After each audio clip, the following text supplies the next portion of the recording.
नमस्कार, स्वागत आपका हरियाणा न्यूज 24 पर। मैं हूं प्रिंस लांबा। लोकसभा चुनाव में 5 सीटें हारने के बाद जहां एक तरफ मुख्यमंत्री नायब सिंह सैनी और बीजेपी ने खुलकर बैटिंग शुरू कर दी है, तो वहीं दूसरी तरफ नायब सिंह सैनी ने मनोहर लाल खट्टर की हेडमास्टरी पर भी डंडा चला दिया है। उस हेडमास्टरी को भी हरियाणा प्रदेश में खत्म कर दिया है। आखिर पूरा मामला क्या है, इस पर विस्तार से चर्चा करेंगे। तो साथ ही सबसे पहले आपको यह भी बताएंगे कि बीजेपी का हरियाणा प्रदेश में 5 सीटें हारने के पीछे का प्रमुख कारण क्या रहा है। यह वही बीजेपी है जिसने 2019 में कांग्रेस का क्लीन स्वीप कर दिया, यानी कि हरियाणा में 10 की 10 लोकसभा सीटें जीती थी। लेकिन 5 साल के अंदर ही बीजेपी का ग्राफ इतनी तेजी से गिरा कि बीजेपी 5 सीटें हार गई, यानी कि 5 सीटों पर ही फिलहाल सिमट कर रह चुकी है। ऐसे में बीजेपी के सामने बड़ा खतरा आगामी विधानसभा चुनाव बने हुए हैं कि कहीं कांग्रेस जो है विधानसभा चुनाव में भी इसी तरीके से भाजपा को मात ना दे दे, टक्कर ना दे दे। तो ऐसे में बीजेपी के मन में भय जरूर बना हुआ है। इस मामले पर चर्चा जरूर करेंगे, लेकिन उससे पहले आपको बताते हैं कि वह कौन से प्रमुख कारण रहे जिन्होंने बीजेपी को लोकसभा चुनाव में हारने पर मजबूर कर दिया, बीजेपी को मात्र 5 सीटों पर सिमटा दिया। सबसे पहला कारण कार्यकर्ता।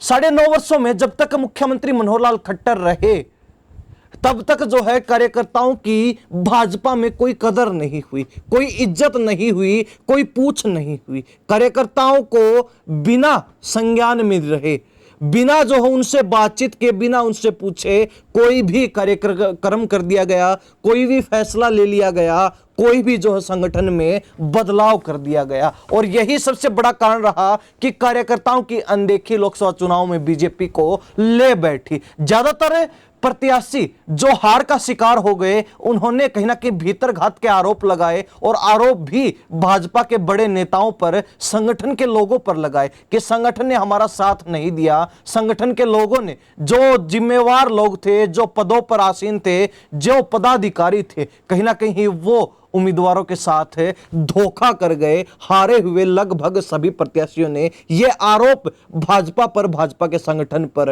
लगा दिए, यानी कि हार का ठीकरा अब भाजपा के खुद के संगठन पर ही फूटता नजर आ रहा है। तो ऐसे में कहीं ना कहीं कार्यकर्ताओं की अनदेखी करना लोकसभा चुनाव में बीजेपी को भारी पड़ गया। मनोहर लाल खट्टर, जिनको लेकर लगातार कार्यकर्ताओं का यही कहना था कि उनकी सुनवाई नहीं होती है, मनोहर लाल खट्टर उनको पूछते नहीं है, और कहीं ना कहीं बात यहीं तक सीमित नहीं थी, बल्कि बात यहां भी थी कि मनोहर लाल खट्टर अधिकारियों को आदेश नहीं देते हैं कि उनको जो है कार्यकर्ताओं की बात माननी चाहिए। दूसरा प्रमुख कारण हरियाणा प्रदेश में सत्ता विरोधी लहर और कहीं ना कहीं किसानों का प्रदर्शन करना, किसानों का विरोध, किसानों का गुस्सा जो भाजपा को लोकसभा चुनाव में ले बैठा। भाजपा की कश्ती जो है बीच मझधार, इस गुस्से ने, इस रोष ने किसानों के जो है बदले की आग ने डुबो दी। क्योंकि किसान आंदोलन के समय तमाम भाजपा के नेताओं की तरफ से तरह तरह के बयान आए और कहीं ना कहीं उसी की आग में झुलसते किसानों ने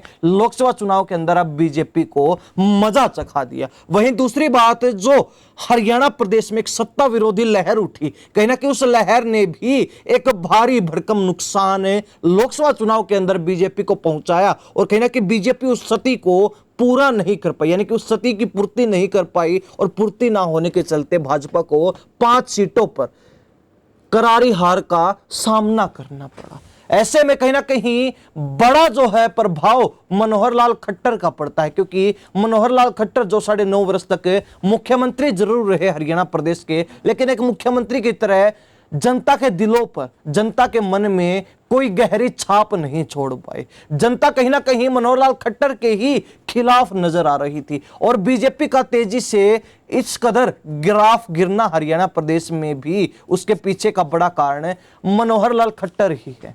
क्योंकि वो एक सीएम फेस नहीं बन पाए, एक मजबूत नेता के रूप में अपने आप को स्थापित नहीं कर पाए, जनता के बीच एक मजबूत पकड़ नहीं बना पाए, वो एक रोब अपना जनता के बीच मुख्यमंत्री वाला कायम नहीं कर पाए। एक जो सम्मान होता है मुख्यमंत्री का, वो सम्मान जनता के दिलों में नहीं जगा पाए, और कहीं ना कहीं जनता ने भी ये मान लिया था कि मनोहर लाल खट्टर कहीं ना कहीं वो उस तरीके के एक दमदार मुख्यमंत्री है ही नहीं जैसा कि चौधरी देवीलाल को, चौधरी भजनलाल को, चौधरी ओम प्रकाश चौटाला को या फिर भूपेंद्र हुड्डा को माना जाता था। तीसरा बड़ा कारण अधिकारियों पर लगाम ना होना। आपने देखा होगा इस लोकसभा चुनाव के अंदर खुद मनोहर लाल खट्टर जो कि करनाल से फिलहाल सांसद बन चुके हैं, जीत हासिल कर ली, लेकिन जब वो प्रत्याशी थे तो उन्होंने अधिकारियों पर आरोप लगाया था, ब्लेम लगाया कि अधिकारी मानते नहीं हैं, सुनते नहीं, और कहीं ना कहीं बीजेपी को हराने के लिए अनेक अधिकारी जो है हर मुमकिन प्रयासों में जुटे हुए हैं। अधिकारी बुजुर्गों की पेंशन रोक रहे हैं, जो सामाजिक मासिक भत्ता मिलता है, मासिक पेंशन मिलती है, उसको रोका जा रहा है, जनता को परेशान किया जा रहा है ताकि जनता नाराज होकर, गुस्से में आकर बीजेपी के बजाय कांग्रेस को वोट दे। इस तरीके के तमाम आरोप जो है मनोहर लाल खट्टर ने लगाए थे अधिकारियों के ऊपर, और यही कहना था बीजेपी के और भी कई प्रत्याशियों का, उम्मीदवारों का चुनाव से पहले।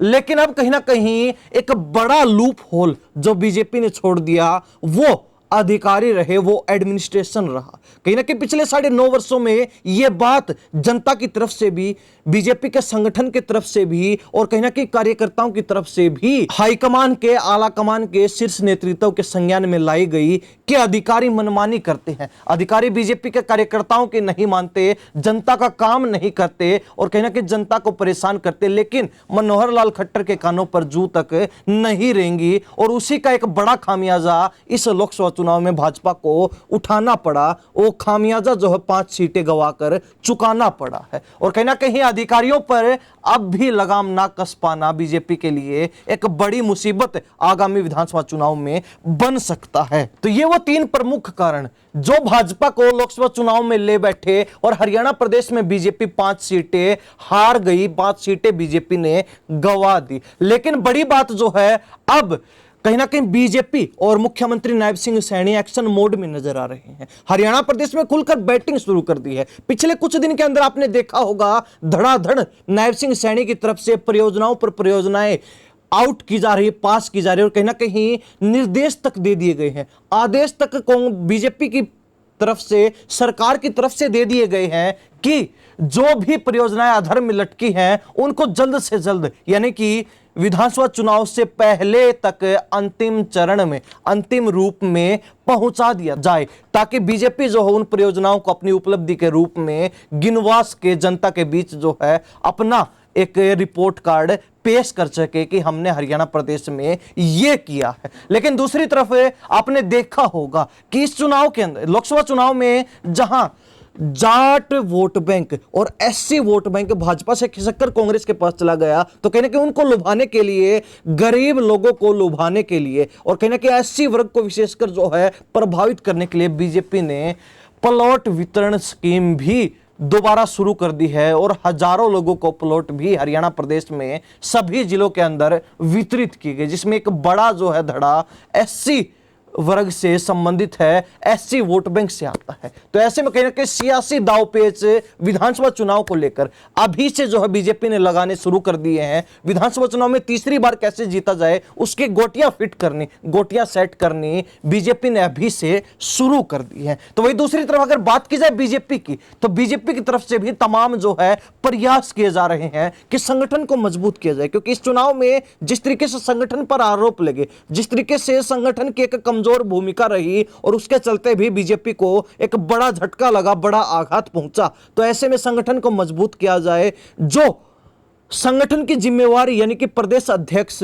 खुद मुख्यमंत्री नायब सिंह सैनी ही है। तो ऐसे में नायब सिंह सैनी से वो पदभार, वो जिम्मेवारी वापस लेकर एक स्वतंत्र नेता को दी जाए, यानी कि एक ऐसा नेता जिसके पास कोई बड़ी जिम्मेवारी ना हो और जो संगठन को मजबूत कर सके, जो हरियाणा प्रदेश में बीजेपी को, हरियाणा सरकार को मजबूती दे सके और संगठन को भी कहीं ना कहीं ऐसे पायदान पर पहुंचाए जो आने वाले चुनाव में बीजेपी के लिए जमकर जी तोड़ मेहनत करके सरकार बनाने में अहम भूमिका निभा सके। तो कहीं ना कहीं प्रदेश अध्यक्ष बनाने को लेकर भी तैयारियां जोर शोर पर है। भाजपा चाहती है कि जल्दी से जल्दी नया प्रदेश अध्यक्ष चुनकर कहीं ना कहीं संगठन को मजबूत किया जाए, ताकि पार्टी को फायदा पहुंचाया जा सके आने वाले विधानसभा चुनाव के अंदर। तो इसके अलावा कहीं ना कहीं बीजेपी अब कार्यकर्ताओं को भी देवता तुल्य मानने लगी है। कार्यकर्ताओं की भी सुनवाई होनी शुरू हो चुकी है। जिन कार्यकर्ताओं को सीएम आवास पर फटकने भी नहीं दिया जाता था, चंडीगढ़ तक जो है पहुंचने भी नहीं दिया जाता था, अब वो कार्यकर्ता सीएम हाउस में भी जाते हैं, मुख्यमंत्री से भी मिलते हैं, तो साथ ही अपनी शिकायतें भी पेश करते हैं कि हमारी यह शिकायत है। और कहीं ना कहीं नायब सिंह सैनी ने कार्यकर्ताओं की सुनवाई करके उनकी समस्याओं को निपटाने के लिए भी पूरा जो है ध्यान केंद्रित कर लिया है, ताकि कार्यकर्ताओं को खुश किया जा सके। कार्यकर्ताओं के अंदर अपनी पार्टी के प्रति, अपने नेताओं के प्रति जो नाराजगी है उसको दूर किया जा सके और कहीं ना कहीं कार्यकर्ताओं को राजी करके, खुश करके बीजेपी को धरातल पर मजबूत किया जा सके। इसके लिए जो है भाजपा लगातार प्रयास कर रही है। तो वहीं अब जो नायब सिंह सैनी की बात है, उन्होंने भी सीएम हाउस के दरवाजे खोल दिए हैं। यानी कि जब तक मनोहर लाल खट्टर मुख्यमंत्री रहे, 9.5 वर्ष तक कभी जो है जनता सीएम हाउस पर जा भी नहीं पाई, पहुंच भी नहीं पाई। यानी कि खुद मुख्यमंत्री ने चाहा वो लोग जरूर सीएम हाउस पर पहुंचे, लेकिन आम लोगों के लिए सीएम तक पहुंच पाना, मुख्यमंत्री से मिल पाना बेहद कठिन था। तो ऐसे में कहीं ना कहीं जिस सीएम हाउस में, जिस सीएम आवास पर अधिकारी नजर आते थे, पुलिस दल बल सिक्योरिटी नजर आती थी, या फिर बड़े दर्जे के नेता ही नजर आते थे, अब ऐसे में वहां पर कार्यकर्ता भी दिखते और आम जनता भी अर्जी लिए नजर आती है। और कहीं ना कहीं नायब सिंह सैनी ने सख्त आदेश भी दे दिए हैं अधिकारियों को, अधिकारियों की खिंचाई भी कर दी है कि जब तक जो है हरियाणा सरकार का कार्यकाल बचा है तब तक अधिकारी सचेत रहे, अधिकारी अपनी जिम्मेवारी का निर्वहन अच्छे तरीके से करें, अन्यथा कोई भी खामी पाई गई, कोई भी कमी पाई गई तो उस अधिकारी को छोड़ा नहीं जाएगा, बख्शा नहीं जाएगा। और बीजेपी लगातार इसी तरीके से अधिकारियों पर प्रेशर बनाती हुई अब नजर आ रही है। तो ये वो अहम बातें जो कहीं ना कहीं लग रहा है कि बीजेपी अब अपने आप को मजबूत करने के लिए हर मुमकिन प्रयासों में जुटी हुई है। जनता में जो नाराजगी है उसको खत्म करने का प्रयास किया जा रहा है। जो वोट बैंक भाजपा से खिसक चुका है उसको जो है वापिस भाजपा के साथ जोड़ने का, वापिस भाजपा के साथ जो है मिलाने का प्रयास किया जा रहा है। तो साथ ही नायब सिंह सैनी और बीजेपी ने खुलकर जिस तरीके से हरियाणा प्रदेश में बैटिंग शुरू कर दी विधानसभा चुनाव को लेकर, तो कहीं ना कहीं ऐसे में साफ नजर आ रहा कि बीजेपी नहीं चाहती लोकसभा चुनाव की तरह कांग्रेस विधानसभा चुनाव में भी टक्कर लगा दे, चुनाव को जो है बिल्कुल तोल दे। और कहीं ना कहीं बीजेपी को जो है लास्ट तक चुनाव में इस बात का बड़ा खामियाजा उठाना पड़े। तो ऐसे में बीजेपी ने जो है लगातार बदलाव की प्रक्रियाएं तेज कर दी हैं। तो वही प्रयास यही है कि जो गलतियां लोकसभा चुनाव में हुई उनको दोहराया ना जा सके और बीजेपी जो है लोकसभा में 5 सीटें गंवाने के बाद हरियाणा में तीसरी बार सरकार बनाने से चूक ना जाए। ऐसे में बीजेपी ने अभी से जो है अपने सियासी समीकरण फिट करने शुरू कर दिए हैं। तो दूसरी तरफ नायब सिंह सैनी भी, जिनको डुप्लीकेट सीएम या फिर डमी सीएम कहा जा रहा था कि उनको जो है ऊपर से एक सुपर सीएम है वो कठपुतली की तरह इस्तेमाल कर रहे हैं। तो उन सभी बातों को भी मात्र चर्चा ही बनाकर छोड़ दिया है, क्योंकि जिस तरीके से उन्होंने मनोहर लाल खट्टर का काम करने का तरीका बदल दिया। मनोहर लाल खट्टर ने जो तरीका 9.5 वर्षों तक अपनाए रखा, बंद कमरों में बैठकर कानून बनाना, बंद कमरों में बैठकर जो है जनता के हित में योजनाएं लागू करना और फिर जो है